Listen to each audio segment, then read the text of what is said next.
Baik, pada kesempatan pagi ini kami ingin menyampaikan terkait dengan penangkapan terduga pelaku yang tertangkap tangan melakukan dugaan tindak pidana korupsi terkait pemeriksaan pajak pada Direktorat Jenderal Pajak Kementerian Keuangan periode 2021-2026.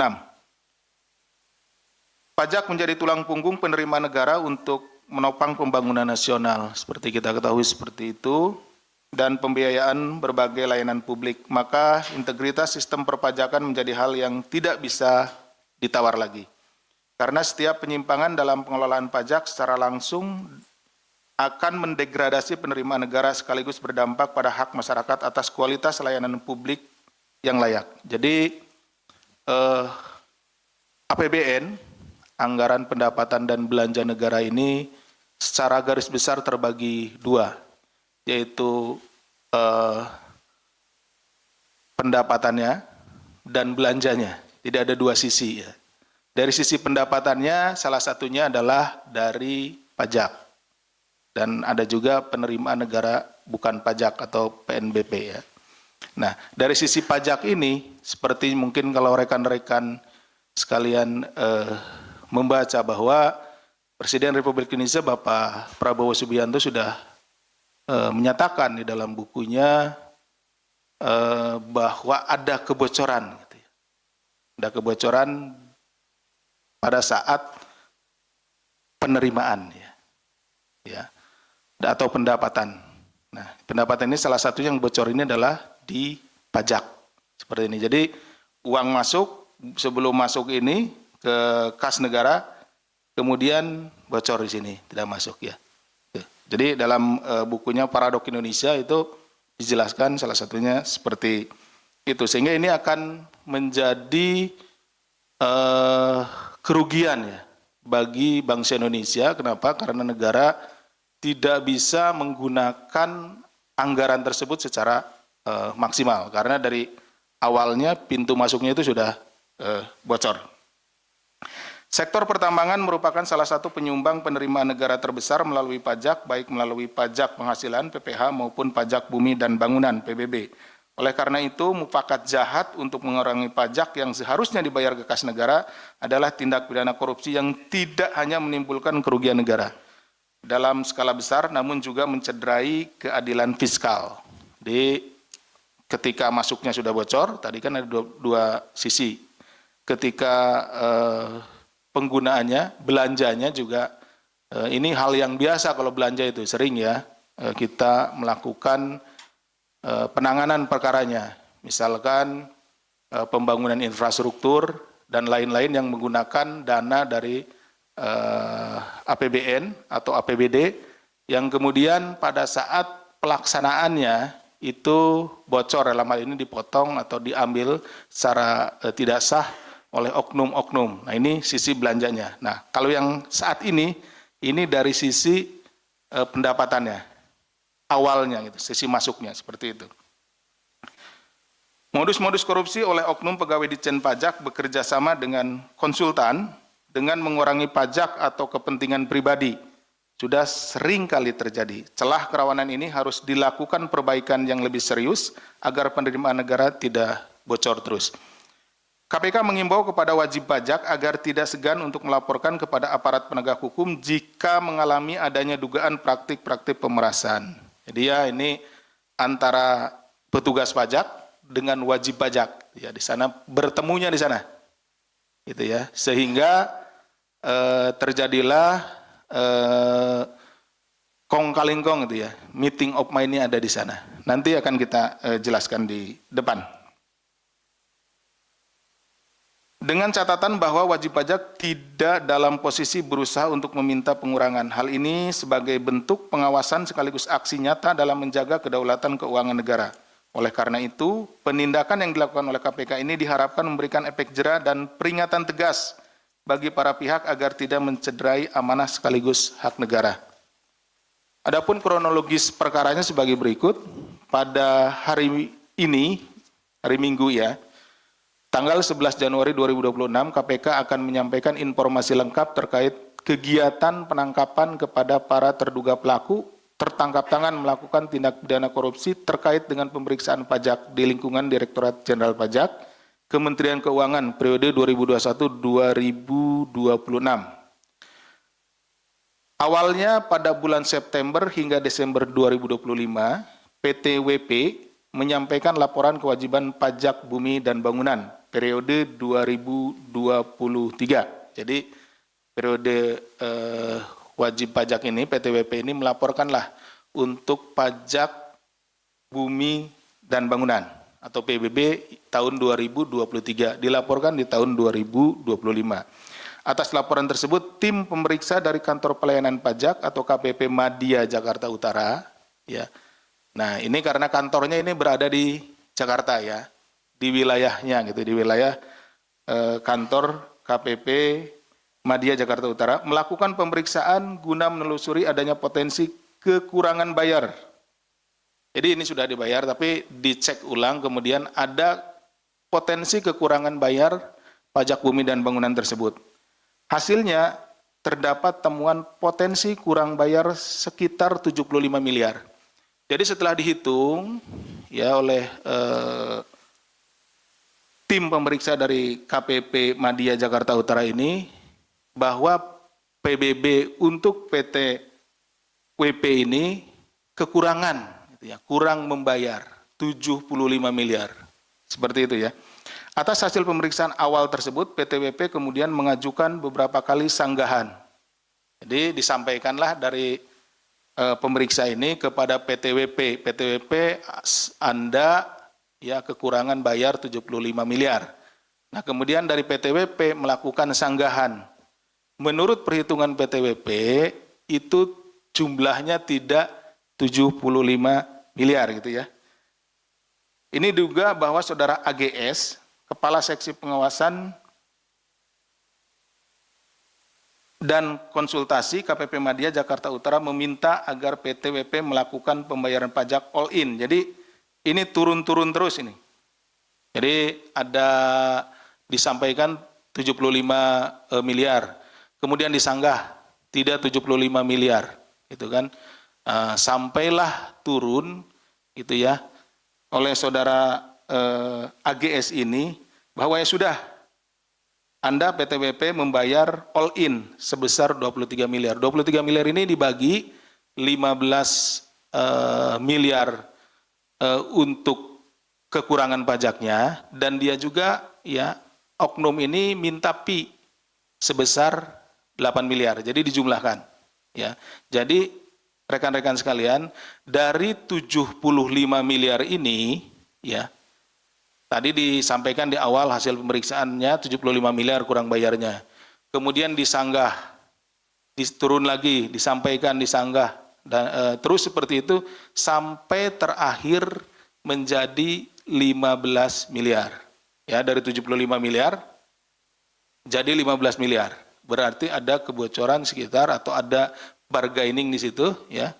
Tawar-menawar di situ turun 60 miliar, hilang 60 miliar kan seperti itu. Nah, atau sekitar 80% ya. Jadi yang hilang itu sekitar 80%, 60 miliar dari 75 miliar. Nah, atas penurunan tersebut ya, si oknum ini, AGS ini minta bagian gitu ya, minta bayaran ke PT WP ini 8 miliar, seperti ini ya. Jadi all in yang dimaksudkan itu bahwa dari 23 miliar, 8 miliar untuk pi ya saudara AGS serta dibagikan kepada para pihak di lingkungan Dirjen Pajak. Di yang 8 miliar ini yang diminta ini akan dibagikan ya, dibagikan gitu ke para pihak di lingkungan Dirjen Pajak. Namun demikian PT WP merasa keberatan dengan permintaan itu dan hanya menyanggupi pembayaran fee-nya 4 miliar. Nah, permintaan fee-nya pun yang 8 miliar ini kemudian ditawar juga nih sama PT WP ini.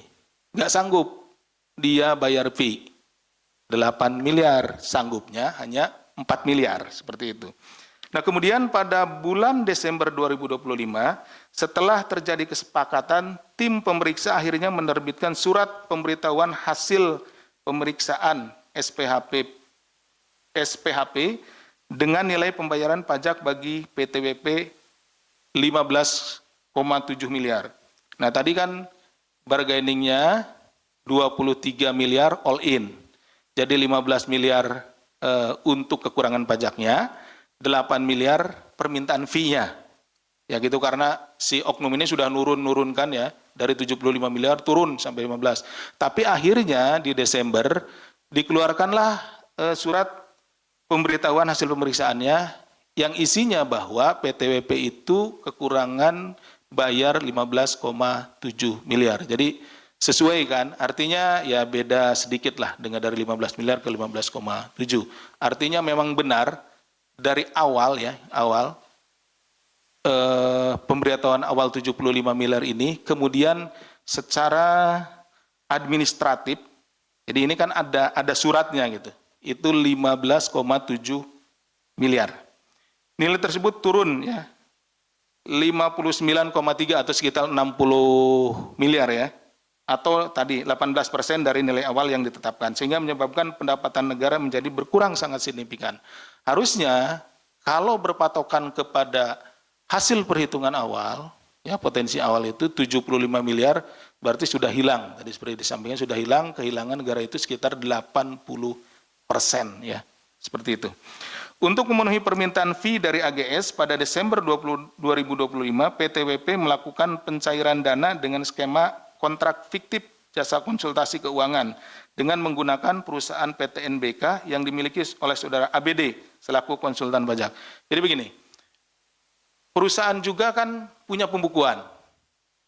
Nah, untuk mengeluarkan fee, ini kan bukan bagian dari sesuatu yang bisa dibukukan gitu.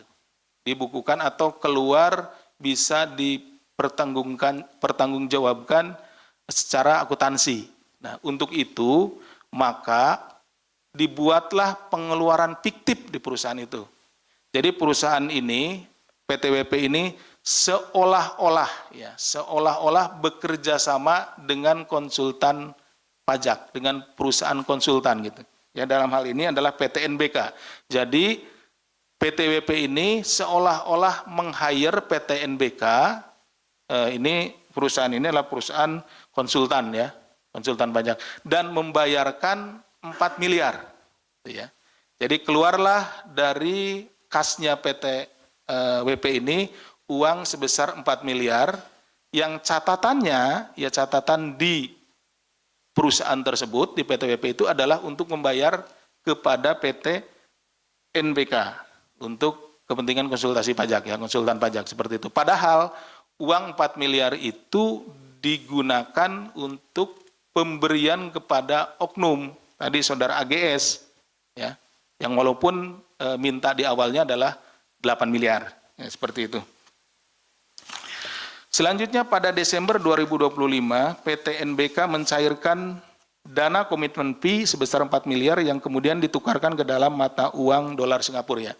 Jadi uang 4 miliar tadi dari kasnya PTWP setelah dibayarkan ya, fiktif itu, pekerjaan fiktif ke PT NBK, kemudian di PT NBK ditarik seluruhnya, karena memang pekerjaannya kan tidak ada. Nah, yang 4 miliar ini kemudian ditukarkanlah dari mata uang rupiah ke mata uang Singapura dolar ya. Seperti itu. Kemudian dana tersebut selanjutnya diserahkan secara tunai oleh ABD. ABD itu tadi kan yang di-hire. Ini konsultannya PT WP ya, konsultannya. Kemudian kepada AGS. Jadi ABD menyerahkan uang 4 miliar tersebut kepada AGS dan ASB selaku tim penilai KPP Madya Jakarta Utara di sejumlah lokasi di Jabodetabek. Dari penerimaan dana tersebut pada Januari 2026, AGS dan ASB mendistribusikan uang kepada sejumlah pegawai di lingkungan Ditjen Pajak dan pihak lainnya. Jadi uang 4 miliar tersebut yang sudah dalam bentuk mata uang asing kemudian dibagi-bagi kepada beberapa pihak ya di Dirjen Pajak ya.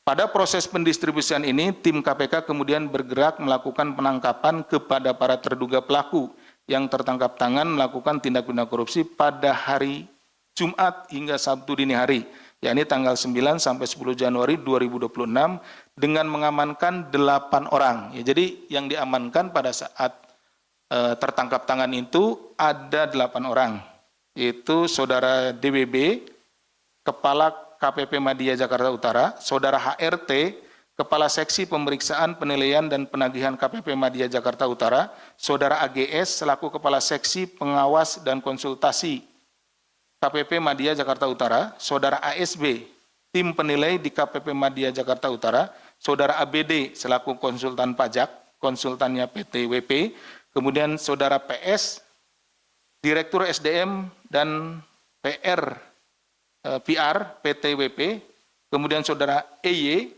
selaku staf PT WP, dan Saudara ASP selaku pihak swasta lainnya. Dalam peristiwa tertangkap tangan ini, KPK juga mengamankan sejumlah barang bukti dengan total nilai 6,38 miliar dengan rincian sebagai berikut. Uang tunai sebesar 793 juta, uang rupiah ini, uang tunai dalam pecahan Singapura dolar 165.000 atau setara dengan 2,16 miliar rupiah, dan logam mulia seberat 1,3 kg atau senilai 3,42 miliar.